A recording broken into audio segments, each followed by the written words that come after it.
A city where all citizens have access to affordable, dignified, equitable basic services, and where everyone has a right to the city. A city where the duty bearers and right holders ensure that the rights of all citizens are promoted, fulfilled, and enjoyed by all. A city where no one is left behind. This is the Just City, the dream for every urban dweller and worker. For me, the Just City is a city that is run by and for the many and not the few.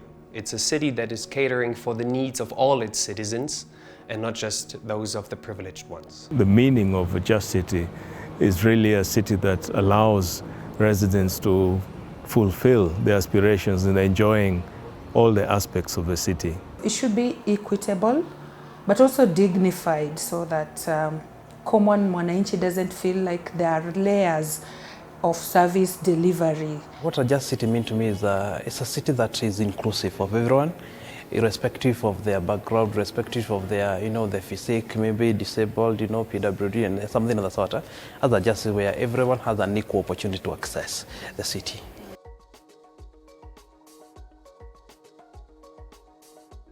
It is actually very important to have a Just City, or to have more Just Cities in Kenya, because by 2050, half of Kenya's population will be urban, and therefore we need to find solutions to cater for their needs. I think society has been desegregated into the haves and the have-nots, and the cities are the biggest manifestations of the haves and the have-nots. So Just City then tries to bridge this gap between the haves and the have-nots, so that the majority, often 50 to 60% of the population that is residing in informal settlements, for instance, are able to feel that they're part and parcel of the city fabric.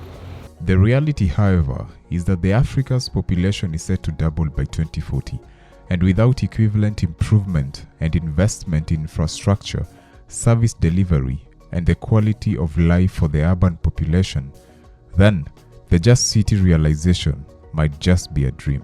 It's clear that urbanization in Africa is linked to hopes, and they're the hopes of many. The key challenge is basically that people are currently moving into cities that are unjust. So the majority of city dwellers, they live in informal settlements, and they try to make their living in the informal economy. They live and work in precarious conditions, without a work contract, without access to social security, and basically in the absence of public goods. In the future, as I've said, more than 1 billion people are expected to live in cities here in Africa. But it's unclear who is going to build the infrastructure that is needed in order to cater for their needs. Shida ya maji iko sana. Kama kuna ration ya maji, tunanunua mbali. Maji tunanunua 5 bob. Pengine kama hakuna maji tunanunua mbali, maji 10 bob ama 20. KPLC ilikaa mingi na mambo na tokens, sasa haziyuko. So inamaanisha wase ku access stima ni ngumu sana.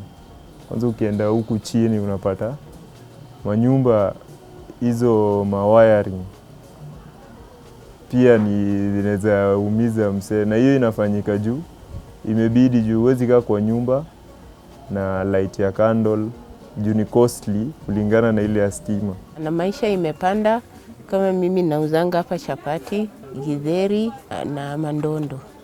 Mafuta imeshoot, unga imeshoot, makaa imepanda. Sasa hii tukiona 500 ukiamka nayo na mpaka ifike saa 7 unaweza kosa hata lunch kukula.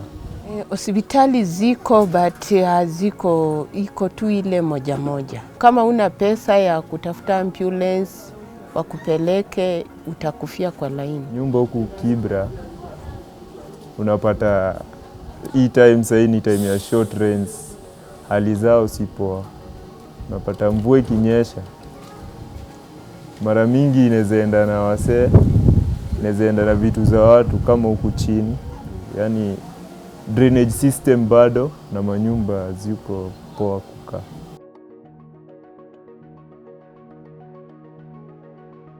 Against this background, the FES Kenya office has partnered with civil society urban development platform that has been facilitating the Just City working group with the objective to jointly think and work towards cities that are for all their inhabitants. So FES, not only in Kenya, but especially here in Kenya, has established numerous partnerships with various organizations Here in Kenya, mainly through the two working groups, the Just City Working Group and the Socially Just Public Transport Working Group. Our footprint is very visible as a Just City Working Group, because the first entry point that we made as a Just City Working Group was to domesticate the Just City agenda in Kenya, so that we're able to understand what are those principles that are guiding us. And therefore, we're rallying behind four key principles. One is about dignity. Then we have another principle about equity and diversity, which we find very, very important, that urban diversities must always be accompanied by a sense of equity. We have rights and responsibilities, and this is pretty much aligned to our constitution, where there's a bundle of rights provided under Article 43 of our constitution. But then it also bequeaths responsibilities on the citizenry. And then lastly, we have a principle about democracy. There has to be a way in which dialogue is given room and people are able to measure themselves. So that was the first main entry point. So consistent with the transformative change-making process, we're able to then have an alternative vision. And that vision is embedded within these four principles of the Just City.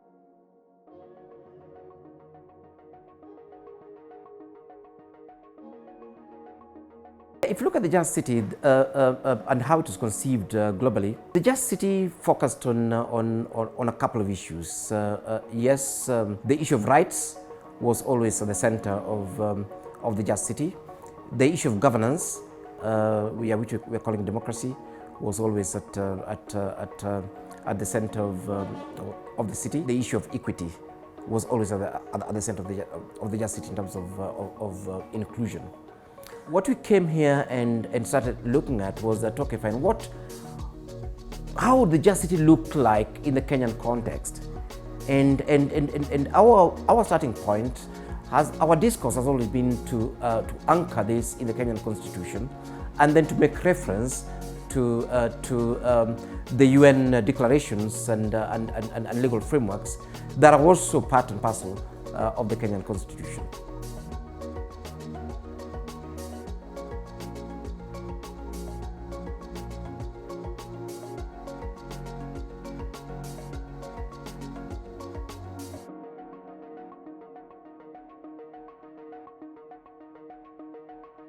Due to the growing urbanization, many concepts have come up to address the urbanization challenge.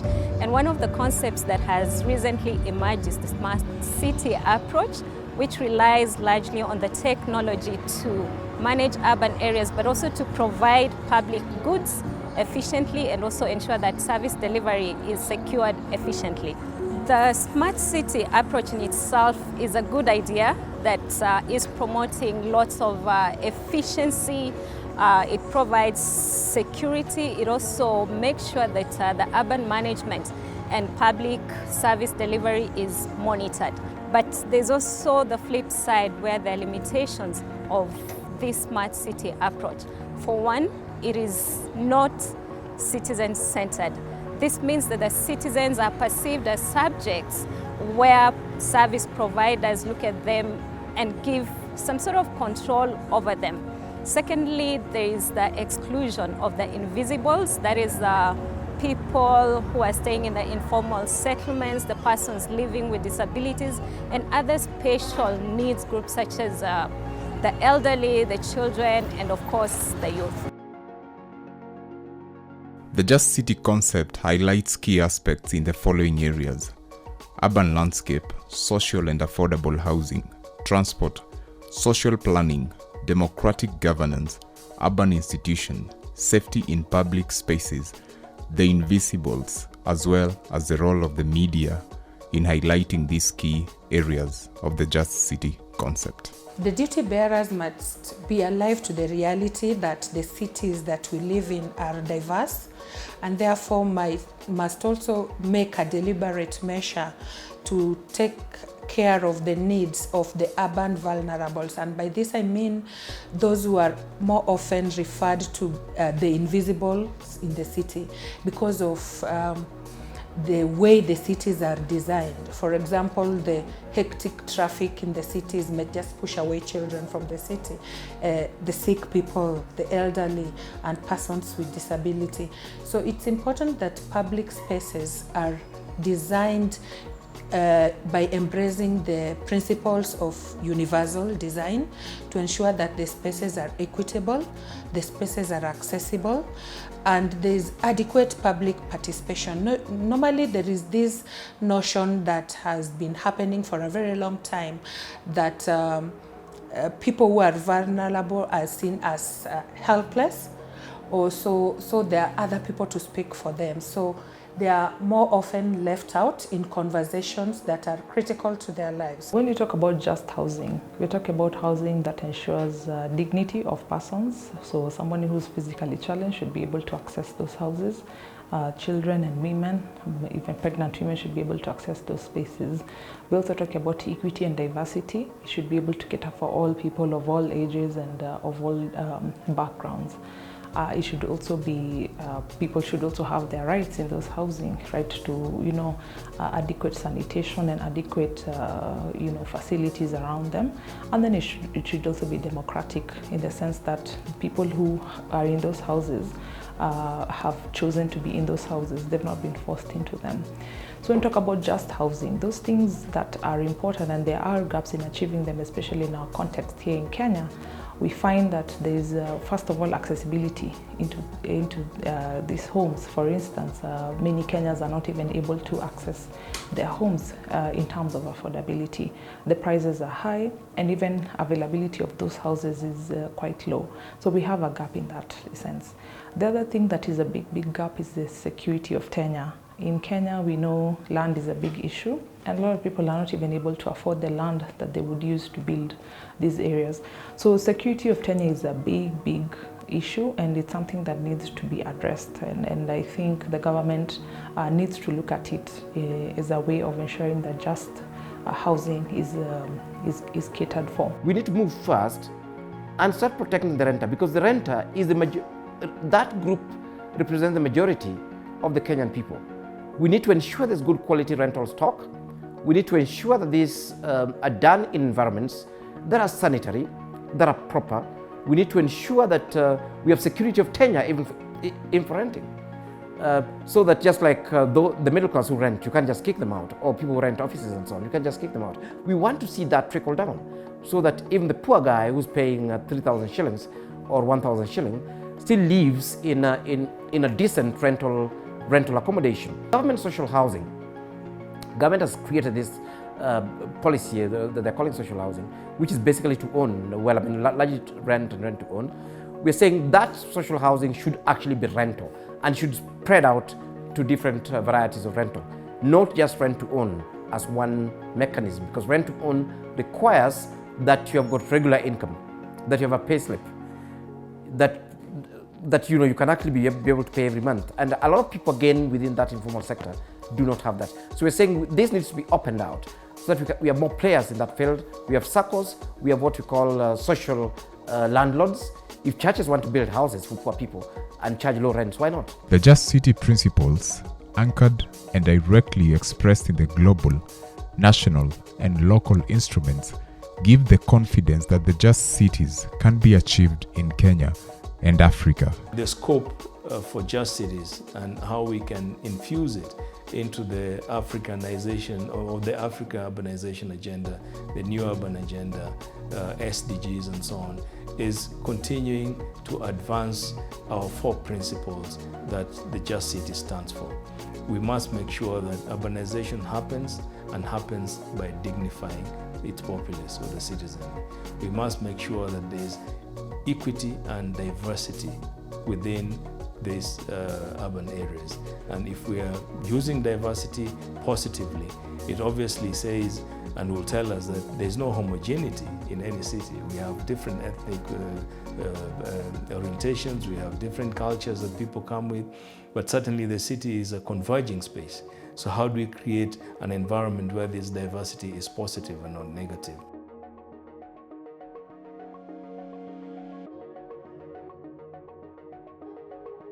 In order to achieve the just city in Kenya and Africa at large, we have to make political decision makers more visionary. We have to make them brave enough to actually make changes for their citizens. Planning must be inclusive and must carry the aspirations of the larger population of the urban areas.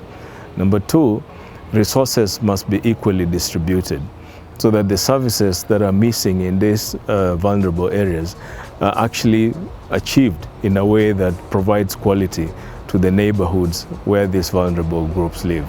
And three is about allowing people to express themselves and find and exercise their freedoms within the city in a manner that is complementary to the city development strategy.